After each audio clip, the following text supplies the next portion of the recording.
Y para poder ver lo que hace a las finanzas públicas, tenemos que empezar a mirar sobre lo que es la política fiscal. Y como nosotros ya básicamente conocemos, la política fiscal es parte de una teoría económica que se centra en el manejo administrativo financiero del Estado y básicamente el manejo de los recursos del Estado, tanto de ingresos y gastos, a través de ciertas variables como el impuesto y el gasto público para mantener la estabilidad económica de un país, que básicamente eso está relacionado con la política fiscal y la política monetaria. Y ambos se conjugan para mostrar lo que es la política económica de un país. Y nosotros nos centramos, para explicar las finanzas públicas, dentro de lo que es la política fiscal. Y las finanzas públicas sería básicamente la subdivisión de esa política a modo de ver las acciones en términos cuantitativos de cómo lleva a cabo esa política el Estado. Y dentro de lo que es la política fiscal está el presupuesto general de la nación. Si bien nosotros también ya vimos algo sobre el presupuesto, sobre los ciclos presupuestarios, cuáles son los procesos presupuestarios, cuáles son los elementos del presupuesto y cómo se conjuga ese presupuesto.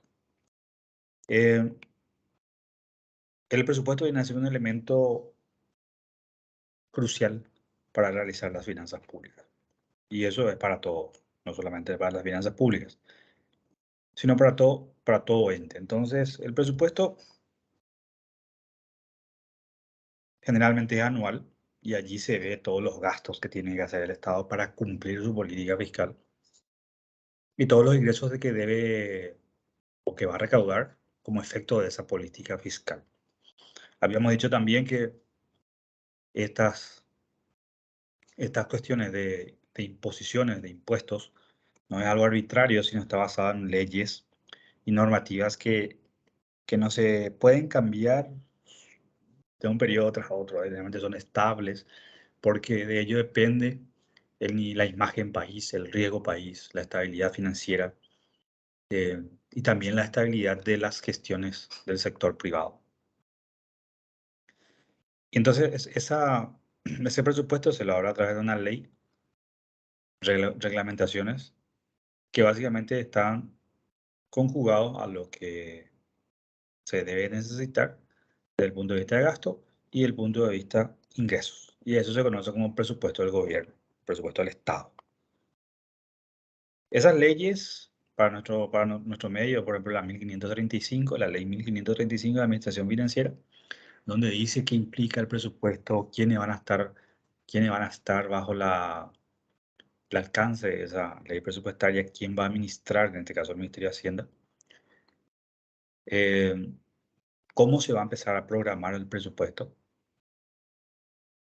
seguido de lo que es las resoluciones y reglamentos para poder empezar a hacer el presupuesto. El presupuesto general tiene basado en un plan país. Aquí está el plan 2030, en el cual se quita un lineamiento que en abril más o menos salió, cómo hacer el presupuesto, en este caso 2023. Y en base a eso las entidades empiezan a programar sus, el financiamiento de sus planes de acción en base a lo que se planificó en el plan estratégico o el plan de desarrollo nacional. Y ahí entonces, básicamente, lo que se hace es ver los objetivos. Bajo esos objetivos se diseñan el gasto del gobierno. Y el gasto del gobierno es una herramienta, habíamos dicho, que, que tiene el Estado para poder incidir en la actividad económica. Entonces, el presupuesto tiene básicamente dos propósitos: financiar las actividades del gobierno y obviamente alcanzar los objetivos macroeconómicos. Los objetivos macroeconómicos serían el crecimiento económico, la estabilidad, la estabilidad económica, el crecimiento económico y la generación del pleno empleo. Entre ellos está obviamente mantener el bienestar la población, es decir, es todo un proceso paulatino o constante, atendiendo que las necesidades de la población es ilimitada y los recursos sí son limitados. Es por ello que no hay un equilibrio entre lo que el Estado puede llegar a hacer, ¿sí? No importa el nivel de abundancia de presupuesto que pueda tener, hasta cierto nivel de desarrollo. Y allí entra nuevamente la combinación económica sobre el grado de desarrollo que puede tener una economía. Y eso está configurado a distintos factores: desarrollo productivo, desarrollo tecnológico, desarrollo de la calidad de vida. Y todas las economías van generando sus condiciones a modo de poder alcanzar ese crecimiento económico primero y después posteriormente el desarrollo económico. Entonces, allí hay los poderes del Estado, el poder ejecutivo que se encarga de hacer todo ese proceso, el poder legislativo que empieza a arreglar o a velar por la representatividad del país, y se conjuga los pareceres o los, las necesidades de cada sector. Por un lado está todo el administrador del Estado, que es el poder ejecutivo, que debe cumplir ciertas normativas. En Paraguay también hay una normativa de política fiscal, de finanzas públicas, que aparte de la 1535 es la ley de responsabilidad fiscal, que actualmente ya existe, está aprobado, y hay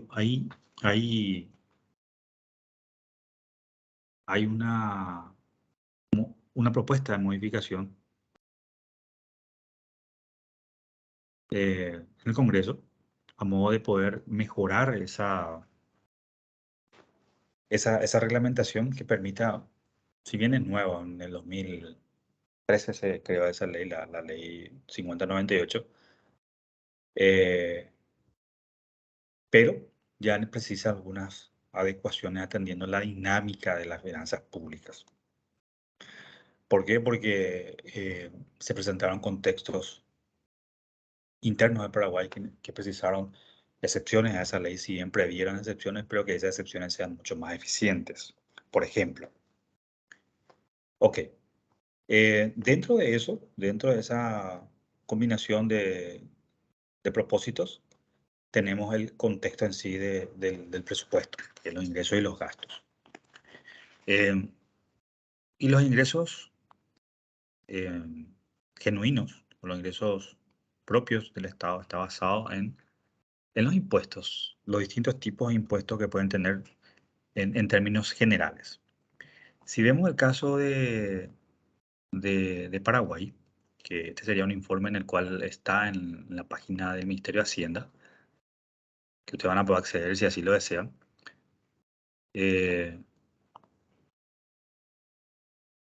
Esto sería la composición de las finanzas públicas de Paraguay. ¿Por qué le muestro esto? Porque el material que yo le voy a compartir es un material de un autor estadounidense, entonces se centra bastante en lo que es Estados Unidos. Entonces nosotros vamos a ver un poquito el contraste de Paraguay. Esto sería de este año. Bajo una normativa, hay un manual de estadísticas fiscales de finanzas públicas en el cual se genera, el manual de cómo hacer las finanzas públicas de una economía. Es como las normas internacionales de contabilidad, pero para el gobierno, para los gobiernos más que nada. Todos los que están dentro de la OEA y todo eso tienen esa normativa. ¿Por qué? Para que sea comparable y todo eso. Entonces, si vemos los ingresos, la línea de ingresos de la economía, eso se subdivide en ingresos tributarios, en contribuciones sociales, donaciones y otros ingresos. Esas son las líneas de ingresos que tiene básicamente el Estado paraguayo, las finanzas públicas paraguayas. Ingresos tributarios son obviamente impuestos que nosotros conocemos, que entra a través de la Subsecretaría de Estado de Tributación, que pueden ser el IVA, impuesto a la renta, impuesto a las sociedades, eh, los impuestos selectivos al consumo, a la importación. Son todos esos los ingresos tributarios. Las contribuciones sociales, que son lo que las personas que trabajan hoy aportan a la caja fiscal. eh, y en teoría son los ahorros para el futuro, que administra obviamente el Estado, en muchos casos, excepto los IPS, ¿no? Las donaciones son las donaciones que recibe el Estado de otros gobiernos o de otras entidades, que pueden ser gobierno extranjero, organismos internacionales y de otras unidades de gobierno general. Y los otros ingresos son clasificados, por ejemplo, la renta de propiedad, si es que lo tiene. Ahí estamos, por ejemplo, las regalías de Itaipú, otra renta de propiedad que puede ser algún tipo de arrendamiento que puede tener el Estado, la venta de bienes y servicios, y otra línea están las compensaciones que reciben también en las binacionales. Y otros ingresos generales, ahí por ejemplo están las transferencias intergubernamentales que hacen las empresas públicas, eh, que, que por normativa le daban un tipo de ingreso al Estado. Bien, ese sería el contexto de ingresos eh, que tiene, que tiene el Estado en términos de finanzas públicas. ¿Y qué es lo que hace el Estado? Eso trata de maximizar, es decir, trata de tener la mayor cantidad de ingresos posibles, pero cada vez que debe generar ingresos, debe imponer o debe generar o debe aplicar mayor nivel de imposición sobre las finanzas privadas. ¿Por qué? Porque el Estado no quita dinero de otro lado que no sea de los impuestos. Y allí se tiene que ver la acción del gobierno en ese sentido sobre el efecto que tiene en la actividad económica, que vamos a verlo un poco también hoy. Vamos a cerrar ese análisis de la gestión financiera del gobierno. Si el Estado decide aumentar los impuestos, ¿qué sucedería en una economía en particular o en un sector en particular? Si decide bajar, ¿qué pasa con los programas de objetivos macroeconómicos que estábamos mencionando? Es decir, esa congruencia o esa interacción que hay entre esos efectos deben ser analizados. Y si vemos por el lado del gasto, tenemos estos componentes. Son las remuneraciones, están los usos de bienes y servicios, los intereses, el pago de deuda, las donaciones que hace el Estado. Como verán, hay un concepto en donaciones de ingresos que recibe y las donaciones que hace el Estado. Pero son donaciones que hace a unidades del gobierno general, es decir, le pasa, por ejemplo, a las municipalidades para que estas hagan algún gasto más centralizado, más que nada. A esa parte es lo que más se centra ese gasto de donaciones. ¿Y dónde sale eso? Y hay una ley, que está la ley del FONACIDE, donde una parte va para las municipalidades y las gobernaciones. Y eso está basado en ciertos programas también. Es como hacer frente al modelo de gobierno descentralizado. Luego están las prestaciones sociales, donde están las prestaciones de seguridad social, la asistencia social y las prestaciones sociales del emprendedor. Aquí están en gran parte las prestaciones de seguridad social que tiene que ver sobre el pago mismo de los tributos, perdón, las seguridad social de los agentes vinculados al gobierno, todo lo que tenga que ver asistencia social respecto a los programas sociales de Coporá, Ñangarecó, adultos mayores. Ahora se adiciona el tema de comedores sociales, es decir, son programas de gasto público que trata de redistribuir el ingreso, más que nada. Si bien también estos son así, ¿por qué? Porque transferencia directa a ciertos sectores. O sea, el que no tiene ingreso va a poder aprovechar eso. Lo mismo pasa con las transferencias sociales, el que hoy no tiene ingresos, el Estado le transfiere un tipo de ingreso para que pueda tener un nivel de consumo básico. ¿Por qué? Pues el que paga impuesto a la renta es porque generó excedentes, pues muy eficiente o tiene mucha capacidad de producción, y existen otros que no lo tienen. Entonces el Estado hace una transferencia tratando de nivelar eso. También existe, obviamente, las compras del gobierno, que enseguida vamos a hablar sobre eso. Luego estamos sobre los otros gastos que pueden ser corriente de capital. Ahí incluye algunas cosas basado en el tipo de gasto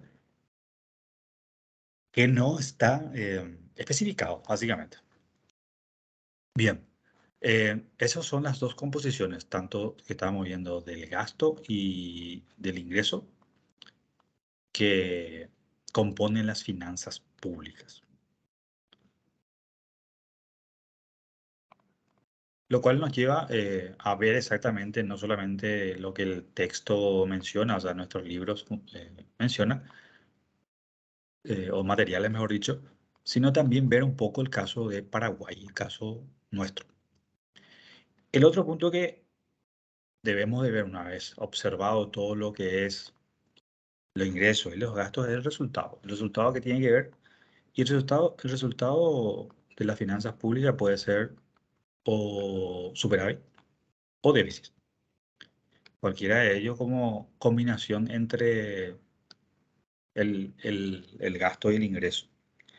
Y nosotros ya tuvimos una visión sobre cuando hay déficit y cuando hay superávit. Y veámoslo nuevamente en los datos que nos permiten ver las informaciones de acceso público. Si nos centramos en el resultado aquí donde dice préstamo neto, endeudamiento neto, que es el resultado neto de las finanzas públicas, vemos que al cierre de abril hay un déficit. Un déficit, y en la sumatoria acumulada del cuatrimestre, obviamente también hay un déficit. Nosotros vimos que hay ingresos totales, sus componentes, y luego hay gastos totales y sus componentes. ¿Qué implica estos gastos? Implica que yo tengo un resultado, lo que se conoce como resultado operativo. Como ustedes pueden ver aquí en abril hay un resultado operativo positivo, no así los años anteriores, los periodos anteriores. Eso significa que yo tuve mayor ingreso que los gastos aquí descriptos. Entonces la pregunta es, ¿por qué hay déficit? Pues hay déficit porque hay una composición de inversión, que es la adquisición neta de activos no financieros. El Estado hace un nivel de inversión, y lo cual, si vemos, por ejemplo, la inversión de abril fue de 635 respecto a lo que sobró de los ingresos del Estado, que fue 569. Una resta simple de eso aritmética me daría un déficit, y eso se dio en todos los periodos. Y en el global, obviamente, también un déficit. Entonces el Estado debe financiar de alguna manera este déficit. Y generalmente lo hace con endeudamiento. ¿Cómo determina este nivel de? Porque si el Estado no hiciera inversiones, el resultado financiero del Estado sería positivo y estaría genial. Pero por lo general, el Estado debe hacer o debe mostrar a los agentes económicos que existe un impulso en generar lo que se precisa como infraestructura, condiciones financieras, condiciones económicas, para que los agentes económicos lo hagan. ¿Por qué define o por qué hace esas inversiones? Porque el sector privado no va a hacer rutas porque no puede cobrar por ellos, a no ser que haya un acuerdo con el gobierno, como hace en las alianzas público-privadas o las concesiones, donde la rentabilidad no es atractiva para el privado. Lo vimos en los bienes públicos nosotros. Y el Estado entonces tiene que decir, bueno, hay una necesidad de inversión de tantos millones y eso debo realizarlo. ¿Cómo lo realizo? Y existen dos opciones, con fondos propios o buscar financiamiento externo. Entonces eso es lo que se ve en la planilla que estaba viendo anteriormente, y el saldo presupuestario sería la recaudación tributaria menos los gastos, donde básicamente esa ecuación que estábamos observando allí sería todos los ingresos, todos estos ingresos, menos estos gastos. Ese saldo presupuestario me daría este resultado. En la definición de nuestro material serían gastos, no solamente gastos de usos de factores productivos y de consumo, sino también gastos de capital. Por lo tanto, hace referencia a este último resultado neto fiscal. En términos de definición estoy hablando. Una vez hecho o conocido ese contexto de las finanzas públicas, básicamente se menciona que la diferencia entre ingresos y gastos, eh, esta ecuación que vemos aquí, da como resultado lo que se conoce como el balance o resultado de o balance primario o resultado primario, donde están los gastos primarios.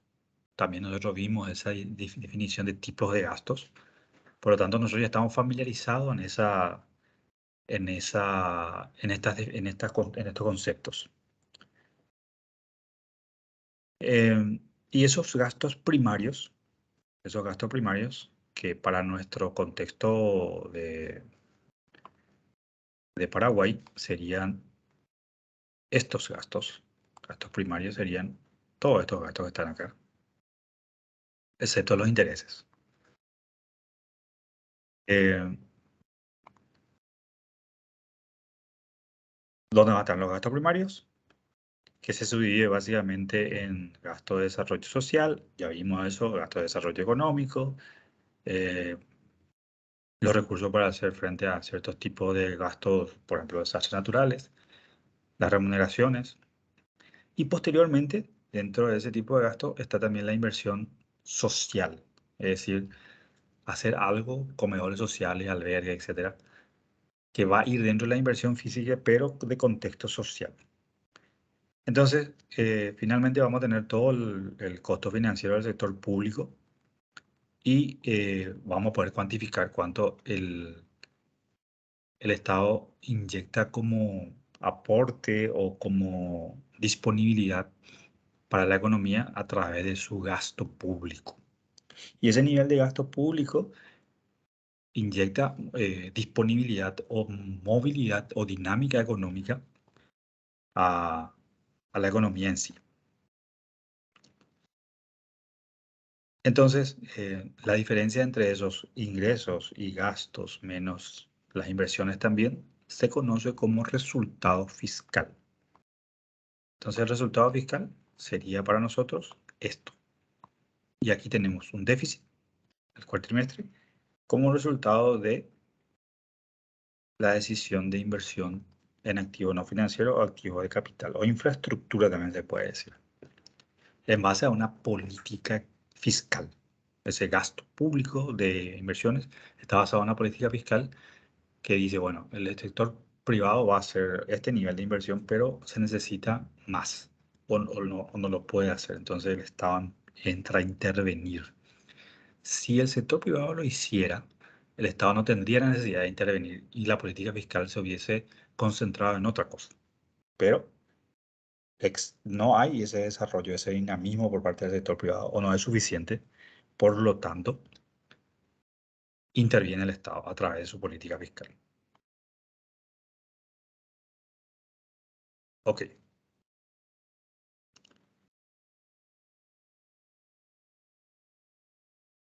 Entonces, luego de eso, ya podemos ver cómo se divide o cómo funciona cada componente de las finanzas públicas. Y esas finanzas públicas, como dijimos, está basada en un manual que es comparable con el resto de la región de América Latina y todos los que están dentro de las normas del sistema financiero internacional. ¿Qué es lo que sucede cuando yo quiero ver eh, cómo afecta la acción del gobierno en la economía o en las entidades? Eh, por ejemplo, si el Estado decide aplicar mayor nivel de impuestos a un sector en particular, ¿qué es lo que va a suceder? ¿O cómo afectaría esa decisión y por qué lo haría? Podemos ver eh, la economía en sí, que sería la oferta agregada y la demanda agregada, donde en este punto es donde tenemos el equilibrio de entre la demanda agregada y la oferta agregada a un nivel de impuestos, donde está, por ejemplo, la cantidad de trabajo que se quiere ofertar o la producción, podemos decir también, y el nivel salarial que eso representaría. Si el Estado decide adicionar impuestos a la producción, o en este caso sería la producción, esta oferta agregada inicial se desplazaría en forma negativa. Disminuiría la oferta de trabajo, obviamente. ¿Por qué?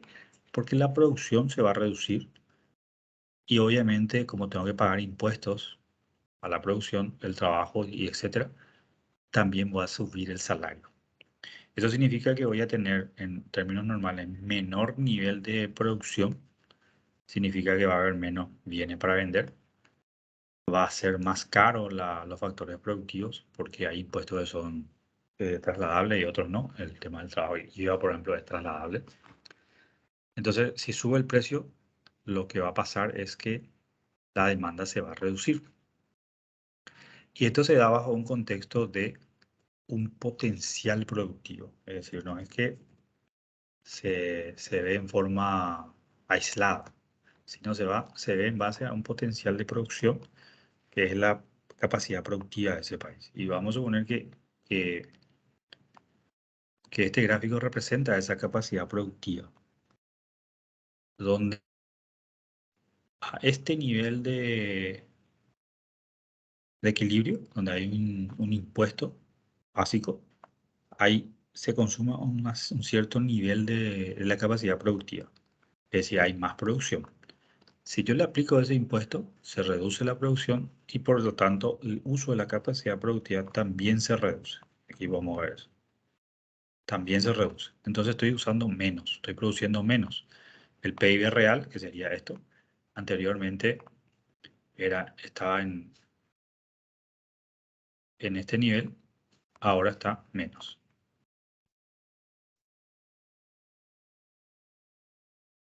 Ahora está en este nivel, estaba, ahora con la aplicación de impuestos está menos. Eso pasaría en términos directos cuando se aplica impuestos, cuando se levanta el impuesto. Es decir, yo tengo que ver exactamente que el nivel de impuestos no haga este efecto, es decir, que haya realmente, por ejemplo, un crecimiento de la capacidad productiva.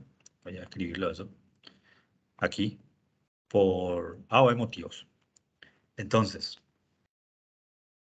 si yo realizo o hago mayor impuesto, esto tendría que tener un efecto menor a lo que esperaría si es que no aumentase la capacidad productiva. Casi sale una recta. De acuerdo al nivel de producción, yo puedo ver aquí, por ejemplo, que el efecto que tiene ese impuesto es mucho menor que el esperado si no hubiera un crecimiento de la capacidad productiva. A medida que va creciendo esta capacidad productiva de esta manera, por ejemplo, ese nivel de producción va a cambiar. Por más que yo aplique aquí impuestos, por más que aplique impuestos, por ejemplo, vamos a suponer que aquí yo le apliqué el impuesto, pero ¿qué pasa aquí con la capacidad productiva? Es mucho mayor, por más que haya impuesto. Y ahí es donde se da el crecimiento. Si existe eso, yo puedo hacer eso sin ningún problema, porque el PIB igual va a aumentar. ¿Qué quiere decir eso? Las personas van a tener ingresos. Entonces no va a haber problema de pagar impuestos. Pero si yo aplico en una economía donde hay una escaso nivel de crecimiento, podría ser contraproducente. Entonces, esa decisión lo tiene que ver el Estado y muchas veces tiene que asumir que no lo va a poder hacer porque no tiene recursos suficientes y va a tener que tomar deuda. Es lo que vimos más o menos en nuestra planilla, la planilla de ingresos y gastos. Y eso generalmente lleva a un debate sobre la relación entre la tasa impositiva y la recaudación tributaria. Por ejemplo, en Paraguay la presión fiscal es muy baja y se habla que tiene que aumentarse más porque respecto a todo. Y ahí hay una divergencia. Algunos tienen razón, otros no. Eh, pero se tiene que hacer un análisis profundo para poder decidir eso, ¿no? Y hay obviamente un debate muy fuerte sobre eso. El otro punto es el nivel de inversión. Y ahí, sobre lo que es el nivel de inversión, existe lo que habíamos visto como el factor multiplicador. El gasto del gobierno, por lo general, lleva a más niveles de crecimiento. Habíamos dicho que acá había una recta donde había un gasto del gobierno. Gasto inicial del gobierno, que esto puede ser, por ejemplo, gasto del gobierno. Y hasta ahí gasta el gobierno. ¿Qué quiere decir eso? Que el crecimiento se va a dar en este nivel. ¿Ok? Sin embargo, si el gobierno le adiciona inversión a este gasto, es decir, si vamos aquí a nuestra tabla de ingreso del gobierno, perdón, gasto de ingreso del gobierno, si solamente hacía el gasto, íbamos a llegar hasta aquí. Eso representaría. Pero le adiciona inversión del gobierno. Si eso hace el Estado, espera o prevé o planifica que exista un efecto multiplicador, donde voy a tener el efecto de gasto más inversión. Gasto más inversión. Y eso va a hacer que mi producto se incremente a través de un efecto multiplicador. Si ustedes ven aquí, esta recta es la que define el grado en el cual va a tener ese efecto. Aquí vamos a suponer que el nivel de gasto era 5, pasó a 8, el producto era 10 y aquí creció en 15. Le vamos a ponerle 20 vamos a poner. Es bastante la diferencia. Aquí solamente el diferencial es con 3 adicional de gasto de inversión, tengo un crecimiento de 10. Entonces el efecto multiplicador es bastante. A medida que voy adicionando este tipo de gasto, según Keynes, se da un efecto multiplicador que la intervención del gobierno a través de su política fiscal puede lograr a impulsar el crecimiento y poder hacer que esto funcione mejor, porque si hay mayor crecimiento, voy a tener mayor producción, a mayor producción voy a poder aplicar mayores tasas impositivas, mayor tasa impositiva va a ser una mejora en el servicio público o en el servicio de los bienes públicos, salud, educación, seguridad, infraestructura, etcétera, en contrapartida a una necesidad de endeudamiento. Porque si el Estado tiene que hacer algo y no tiene dinero, pues se endeuda para poder seguir haciendo. Y bueno, y eso también existe un debate sobre el nivel de deuda que tiene que tener, si es bueno o es malo. Obviamente, como cualquier entidad, pónganse ustedes como una entidad propia. Usted a medida que tiene ingresos y se endeuda más, va a llegar un tiempo que no lo van a poder pagar más y van a entrar en default. Y los acreedores van a venir y no van a tener más cabida en el sistema. Lo mismo pasa con el Estado, ¿verdad? Tiene ese gasto de deuda tiene que ser direccionado a bienes que generen retorno. O sea, eso es lo que se conoce como, que yo aquí decía, deuda buena. Y luego está la visión de los efectos generacionales de la política fiscal. Es decir, qué va a pasar si se hace esta cosa o algo que en el futuro va a tener algo positivo o en el futuro va a tener algo negativo. Generalmente las infraestructuras se dice que bueno, esto va a ser para las siguientes generaciones, van a tener mejor transporte, van a tener mejor vialidad, etcétera.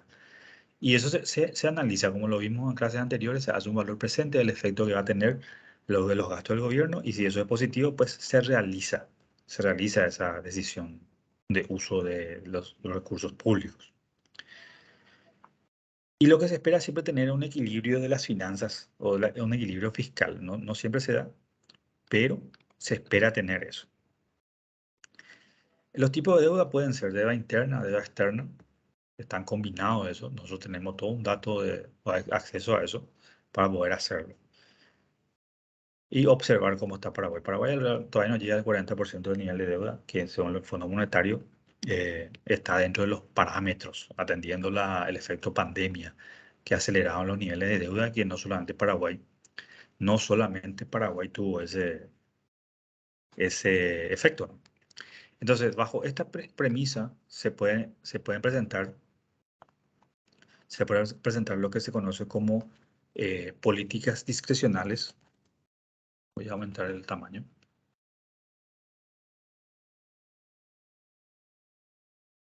Políticas discrecionales, políticas automáticas.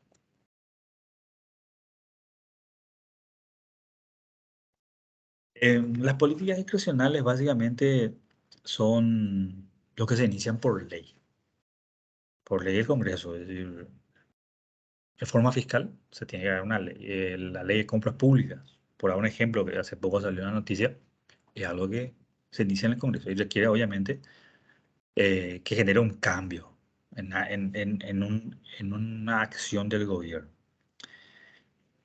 Luego está la acción fiscal que hace que se desencadene por parte del Estado lo que se conoce como política fiscal automática. Por ejemplo, un aumento del desempleo va a generar mayor pago si lo hubiera, mayor pago de transferencia al desempleo, por ejemplo. O eh, un aumento del salario mínimo, por decirlo así acá, o hacer que las transferencias de adultos mayores aumente el gasto en eso porque se tienen que cumplir las leyes. Entonces, son las dos divisiones de política. Las discrecionales son obviamente las que tienen efectos centralizados, en el cual se espera cambios coyunturales o de paradigmas incluso para, para la política fiscal, para las finanzas públicas.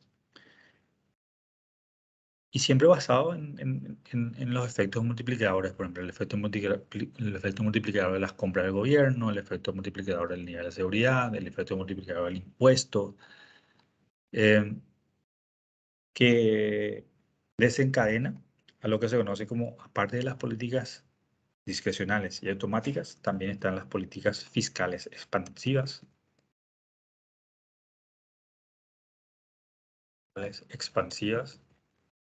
y las políticas fiscales restrictivas.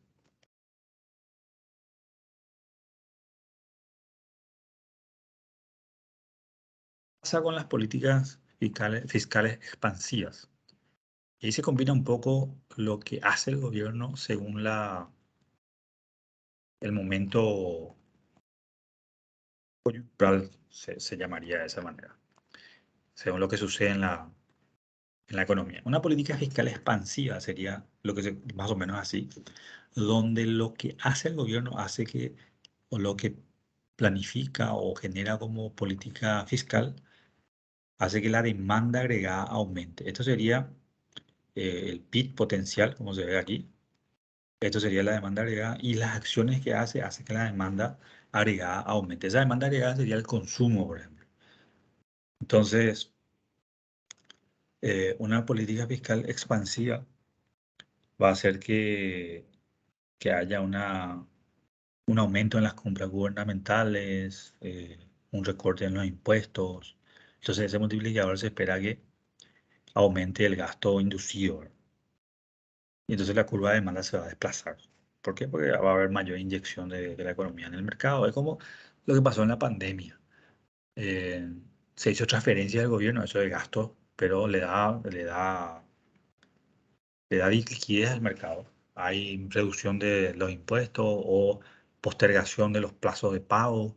Esas son políticas fiscales expansivas que se dan en condiciones donde la economía no está teniendo un desempeño óptimo y se incentiva la disponibilidad, básicamente. Y eso fue también acompañado por la política monetaria en su momento.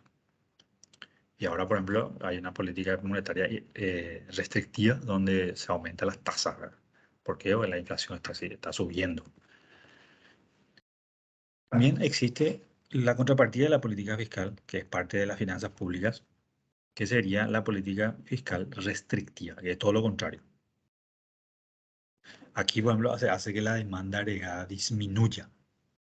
Entonces, se aumentan los impuestos, se reducen las transferencias, se cumplen los plazos, se pillan adelantos de los plazos impositivos. Son políticas automáticas, no son discrecionales. Eh, a modo de que si existe demasiada aceleración en la economía, si estoy creciendo demasiado o hay factores macroeconómicos como la inflación y se busca tener a la vez un crecimiento muy acelerado, entonces se retira esas disponibilidades de compra o disponibilidades de ingresos que tienen la economía en sí. Entonces hay allí ciertas acciones que hace las finanzas públicas a través de la política fiscal para poder incidir en la economía en general. Pero también esta política de las finanzas públicas tienen algunas restricciones o limitaciones. Por ejemplo, el retraso de que se vea esa acción, lo que son discrecionales depende del poder legislativo y obviamente su retraso en el impacto. ¿Por qué? Porque tienen que salir por ley. Sin embargo, los estabilizadores automáticos, eh, como su nombre lo dice, son automáticos y hace que y fluctúe de manera directa lo que es la demanda agregada. Y funciona, pues, obviamente, para estabilizar el PIB sin ningún tipo de acción explícita, ¿verdad? Si hay demasiado crecimiento o hay un demasiado estancamiento de la economía, pues se aplica políticas expansivas para impulsar ese crecimiento. Y eso puede significar mayor gasto, ¿verdad? Pero en pos de que el Producto Interno Bruto retome la tendencia que se precisa o que se debe tener respecto al objetivo de crecimiento. Ok, eso sería el contexto de la incidencia que tiene las finanzas públicas en la economía en sí. Luego, quería mostrarle también respecto a cómo evolucionó las finanzas públicas de Paraguay. Nosotros ya conocemos estos componentes. Eso está también en la página del Ministerio de Hacienda. Vamos a ver si puedo mejorar la vista. Creo que se ve mejor. Tenemos del 2003 hasta el 2021. Y al final podemos ver los resultados fiscales, donde, por ejemplo, no siempre fue déficit en Paraguay. En el 2003 fue déficit, por eso salíamos de una crisis. 2004 hasta el 2011 fue superávit. 2012, allí empezó nuevamente el déficit y a partir de 2013 se creó la ley de responsabilidad fiscal para que ese déficit no sea muy alto, que sea solamente el 1,5. Y desde entonces venimos arrastrando los niveles de déficit. ¿Por qué a partir del 2011, 2012, 2008 al 2012 2013 termina un periodo de gobierno? 2014-2015 inicia otro y se generaron ciertas políticas fiscales y también contextos eh, externos e internos. Y luego está aquí en nuestra actualidad ya, donde a partir de aquí entramos en periodo de pandemia, donde ustedes pueden ver, por ejemplo, el déficit está bastante acentuado. Aquí fue el punto crítico de la pandemia. Aquí fue el momento de la crisis climática interna en Paraguay, seguido por la pandemia y luego ya la pospandemia, donde hay todo un plan nuevamente para retornar a por lo menos estos niveles de déficit. Y ahí tenés ahí, la inversión propiamente dicha, el control del gasto. Eso le dejo yo ahí para que puedan ir viendo cómo evolucionó eso. A modo de volver a niveles más estables o más controlables de las finanzas públicas. Ok. ¿Consultas? ¿Dudas?